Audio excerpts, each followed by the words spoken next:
Meðferð barna á vistheimilum sem rekin voru á vegum ríkisins hefur verið harðlega gagnrýnd og nýleg skýrsla vistheimilin á Breiðavík, Silungapolli og Jaðri sýna að börn og unglingar sættu oft á tíðum illri meðferð. Nú að hefjast rannsókn á starfsemi unglingaheimilis ríkisins og einnig upptökuheimili ríkisins, en Unnur Millý Georgsdóttir sem gestur minn í kvöld dvaldi þar í langan tíma þegar hún var unglingur. Velkomin, Unnur Millý. Við ætlum að ræða, Unnur, dvöl þína á unglingaheimili ríkisins, en mig langar fyrst að spyrja þig út í þínar aðstæður sem barn áður en þú ert send á upptökuheimilið. Hverjar voru þær? Þær voru mjög slæmar. Þær voru hroðalegar og ég sætti miklu ofbeldi. Inn á heimilinu? Já. Bæði andlegu og líkamlegu. Hver beitti þig ofbeldi á heimilinu? Foreldrar mínir. Þú áttir fósturföður sem var lögreglumaður. Já. Hann sýndi þér aldrei neitt viðmót sem heilbrigður faðir ætti að sýna, en hann fór hins vegar að sýna þér kynferðislega tilburði þegar þú varst aðeins eldri. Já. Hvernig gerðist það? Hann byrjaði fyrst að því að koma alltaf upp á mér ef ég var ein einhvers staðar og grípa mig í fangið og vilja kissa mig með opinn munninn, og síðan fer þetta ágerast og hann fer að koma upp í rúm til mín og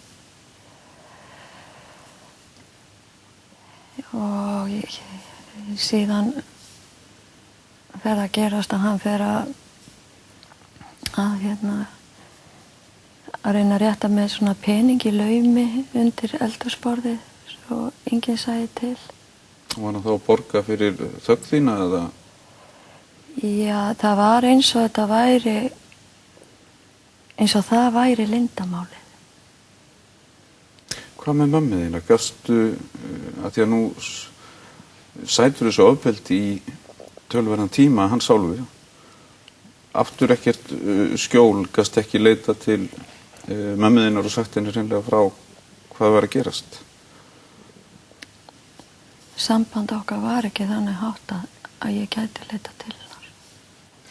Þú ert 13 ára gömul þegar þú ákveður síðan að kæra hann. Já. Og hann fyrrverandi lögreglumaður og þú ákveður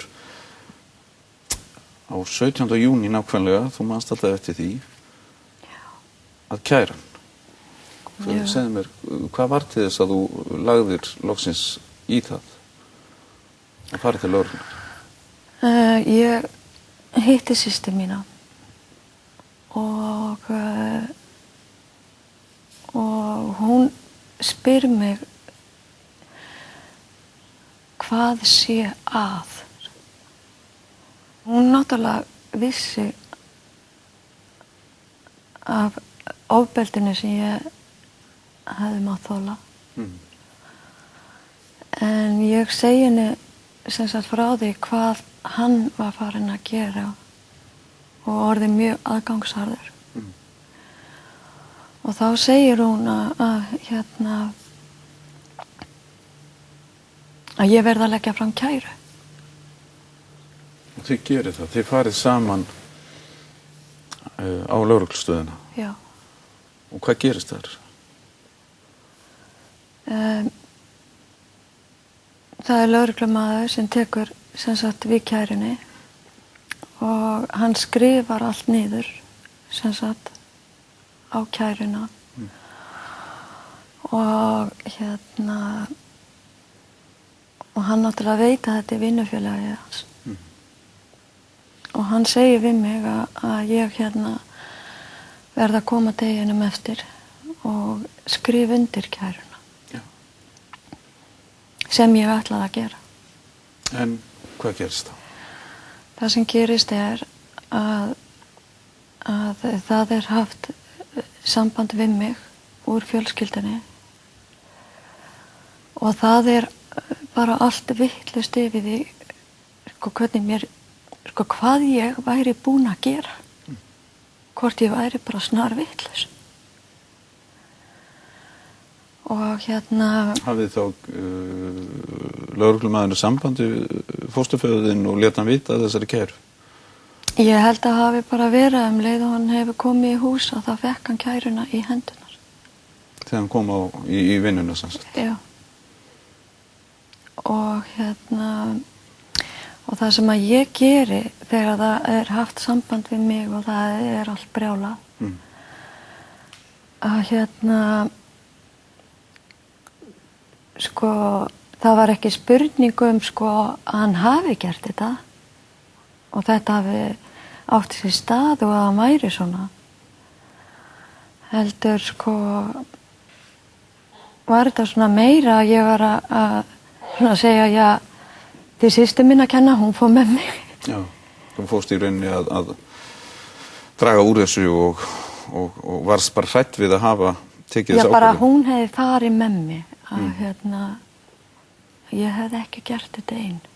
Systir kom fram í viðtali fyrir um það bil 2 árum þar sem hún sagði frá þessu í sunnudagsþætti með Evu Maríu og í framhaldinu þá ræddi Kastljós við lögreglumannin sem að tók á móti ykkur og við skulum heyra hvað hann hafði að segja í viðtali í Kastljósinu. Trúður hann ekki? Nei. Hvað sem ekki? Þetta var glaðsinna stúlka og í fylgd með annarri telpu. Mér fannst þetta bara ekki vera mál til þess að ganga áfram. Réttu viðbrögðin hefði náttúrulega verið að ekki einast að vísa málinu frá mér, heldur að fara til rannsóknarlögreglu og næsta það fyrir ofan. Afhenda þeim stúlkuna kæruefnið og málið allt. Hafði það ekkert með þessa ákvörðun að gera að hún vísaði þarna á kollegaðin? Ég man nú ekkert eftir því. Mér fannst þetta nú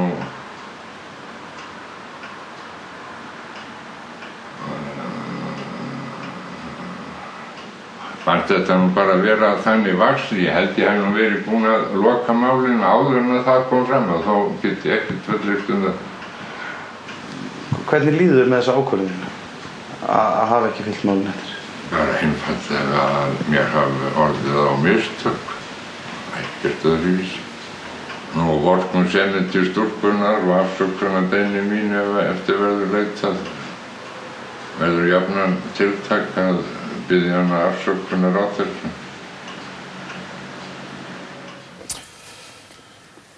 Hann vill, eða vildi, biðja þig afsökunar á þessu. Hvernig upplifir þú að sjá mannin núna með við það sem þú fórst í gegnum á þessum tíma þegar þú lagði fram kæruna? Þegar ég lagði fram kæruna að þá ég inn á vinnustað gerandans. Ég var mjög hrædd að hann gæti bara birst hana. Þannig að þér fannst eins og lögreglan í rauninni stæði með honum? Já, sem að mér finnst, ég veit að ég var ekki glaðsinna. Nei. Ég var mjög taugaveikluð. Og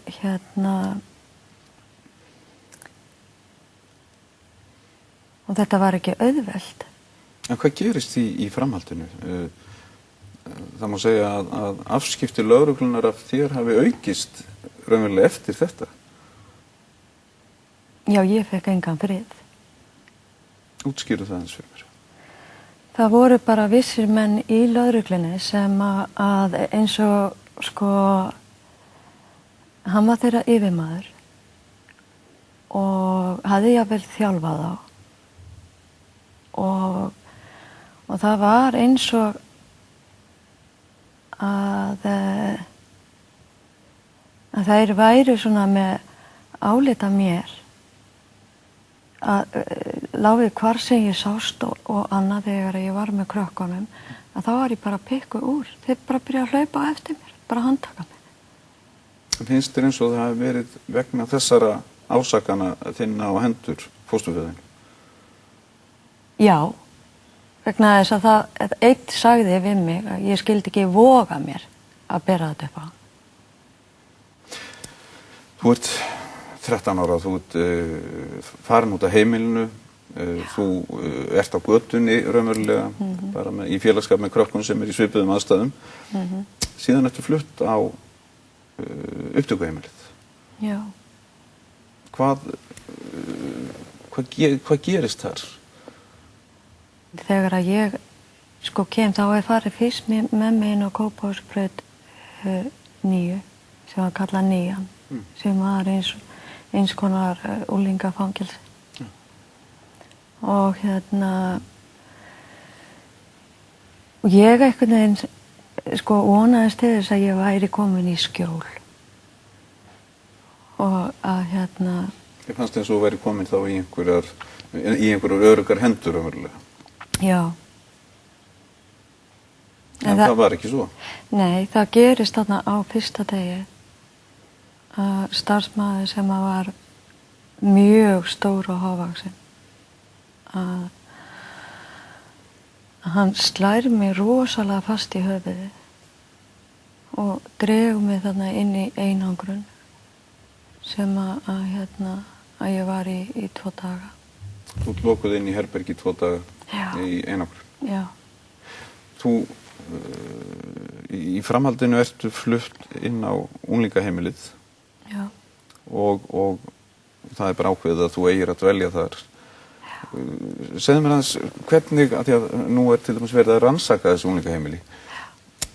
Hvernig var bara meðferðin, hvernig kom starfsfólki fram við ykkur? Andinn var þannig að að það var það var ekkert verið að spá í hverjar þína aðstæður væru, hvað aðstæðin þú komst úr. Þú varst vandamálið. Og við krakkarnir sem vorum hana að við vorum vandræðaúlingar. En voruð þið það ekki? Myndi einhver spyrja?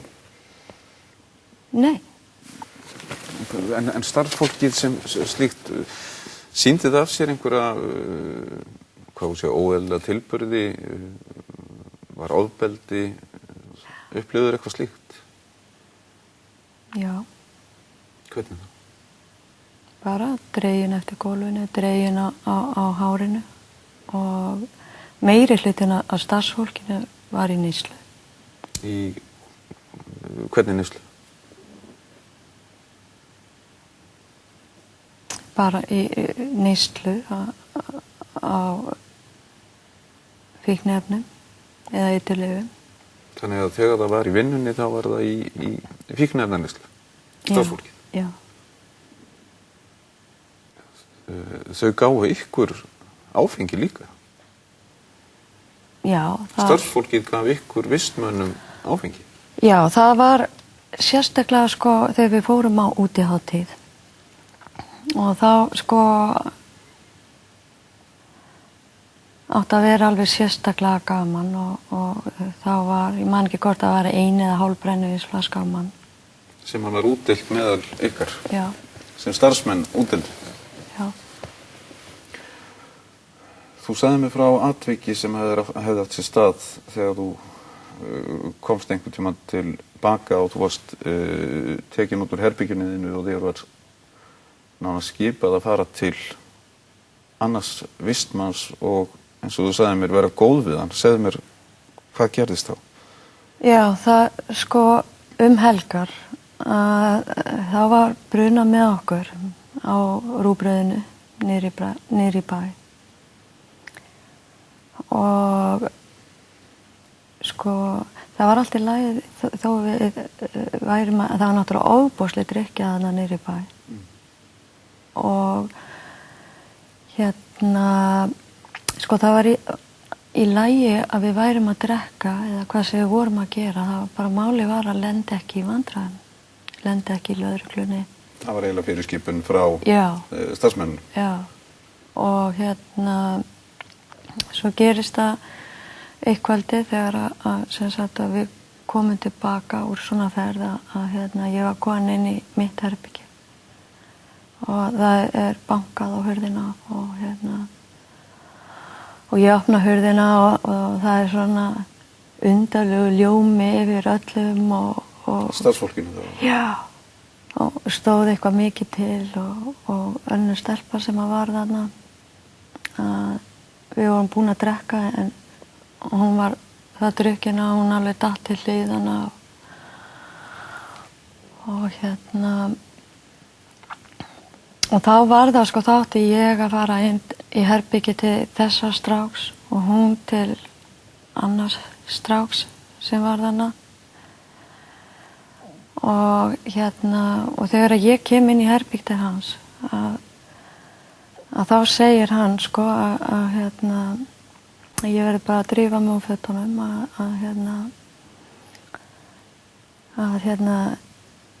að við hefðum bara ekki mjög langan tíma en þetta, sko, þeir hefði fengið leyfi hjá starfsfólkinu og starfsfólki beið úti sem satt á ganginu fyrir utan hurðina.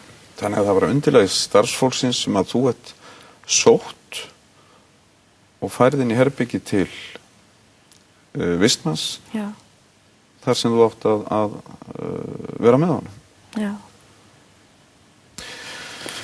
Þú áttir alltaf þann draum að hitta blóðföðuðinn. Já. Og þú hafðir aldrei séð hann en þú svona gerðir einhverja fallega mynd á honum. Já. Og síðan hafður upp á honum. Já. Hvernig gerðist það? Ég var þarna og það kom aldrei neitt. Það talaði enginn við mig. Engin samskipti við fjölskylduna? Nei, aldrei, ekki eitt símtal, kom aldrei neitt. Og og ég vissi ekki sem sagt hvernig ég ætti að komast þaðan. Og ég sem sagt byrja að leita að blóðföður mínum og fyrir að ímynda mér sem sagt að hann verði sá sem að eigi eftir að bjarga öllu og fór að ímynda mér að hann væri svo góður og hann yrði svo glaður að kynnast mér og ég er heima hjá stelpu sem að var á Uptigörmilinu og ég fer að leita að hann og ég var búin að vera að hringja í upplýsingar og spyrja nafnið hans og það var alltaf enginn með þessu nafni og svona, svo er ég að segja henni frá þessu og og hún segir svona að þú veist pröfa að hringja og ég geri það og hann og þá voru við með númer hjá hann og ég hringi og og hann svarar og ég kynni mig og segi honum að ég sé dóttir hans og mér langi mikið til þess að fá að sjá hann og hann bara skellir á og ég hringi aftur og segi við hann að ég sé dóttir hans og mér langi til þess að fá að sjá hann spyr hvar ég sé og ég segi hann það hann segist bara að vera á leiðinni og hann kemur og hann er svo allt öðruvísi en ég var búin að ímynda mér. Þú samþykkir samt að fara með honum? Ég segi þarna við hann, sko bara leið og ég hitt hann að þá byrjaði hann að óta með pening og ég vildi það ekki en hann samt hann vildi ekki taka við því tilbaka og hann fer með mig í leigubíl út á upptökuheimili og segir sem sagt að hann sé föður minn og ég megi búa hjá honum. Og þú flyst inn til hans? Já. Og hvað gerist þar? Hann var náttúrulega í botnlausri neyslu og það sem að gerist að það sem sagt bara eiginlega allt upptökuheimili komið þarna. Mér leið sko eins og ég gæti búið öllum krökkum af upptökunni núna heim til mín. Já. Og og það sem sagt bara allt á hvolfi, bara sukkið í botni, áfengi og pillur og En svo kom endapunktur sem að gerði að verkum að þú sást að þetta var ekki sá draumafaðir sem þú hafðir óskaðir. Nei, ég vakna upp morguninn nakin með hann við hliðina á mér. Hann strýkur mér og segir við mig að hann myndi giftast mér ef ég var ekki dóttir hans. Og ég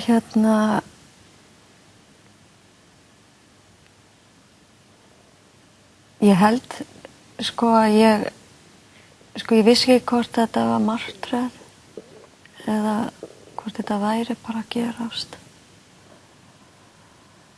Og það sem að ég geri að ég bara hleyp út í ofboði og ég hleyp með lokuaugun og ég hljóp á bílskúrinn og skall með ennið í bílskúrinn og rotaðist. Og það var hringt á sjúkrabíl og ég flutt upp á Borgarspítala og þaðan hringt út á upptökuheimili þar sem að ég fer aftur þangað inn. Í framhaldi af þessu ertu send á Breiðavík. Tók eitthvað betra við þar? Nei, það var sko þegar að ég kem á Breiðavík að það var svona upplausnar ástand. Það var engin forstöðumaður og starfsfólkið var í allt annarri byggingu heldur en við sem vorum vistmenn. En þú varst tíma eina stelpan í byggingu með fjöldastráka. Já. Og ekkert eftirlit með ykkur til dæmis á kvöldinu og nóttunni. Nei. Og hvað gerist fyrir unga stúlku sem í byggingu með fullt af strákum og án nokkurs eftirlits? Það bara hurðinni pikkuð upp á hverju nóttu. Svo að segja. Og það má eiginlega segja að sko að þetta sko misnokkunin bara heldur áfram. Og og ég held líka að því að það sem gerist þarna í byrjun þegar að ég sem sagt reyna að kæra þetta og reyni að stoppa þetta. Sko eftir það að þá náttúrulega hef ég aldrei reynt að kæra neitt þessu líkt. Við erum búin að fara gróflega yfir fyrstu 17 ára æviðinnar. Það sem að það má segja allt hafi brugðist. Foreldrar, lögregla, stjórnvöld með sínar uppeldisstofnanir. Og ef þú horfir yfir þetta tímabil og horfir á þetta barn sem þú varst Hvað vantaði þetta barn? Þetta barn vantaði kærleika, vantaði ást, umhyggju, persónlega nálgun, það vantaði tilfinningalegt uppeldi og þegar að þetta barn var á götunni að þá vantaði stað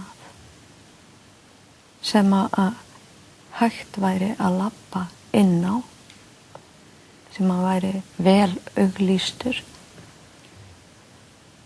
Þetta athvarf. Já. En ég veit að það átak fyrir þig að segja þessu sögu og þú hefur verið að vinna í rauninu úr æskuðinni í langan tíma. Segðu mér bara í stuttu máli, hvers vegna viltu segja þessu sögu þína? Vegna þess að ég veit að þetta enn svona í dag. Að börn vil enda í vandræðum með kringumstæður. Það getur verið hvað sem skilurðu, það getur verið einelti eða hvað sem að bara þegar að barn lendir í vandræðum með aðstæður, þegar að barnið fær þau skilaboð að það vandræðin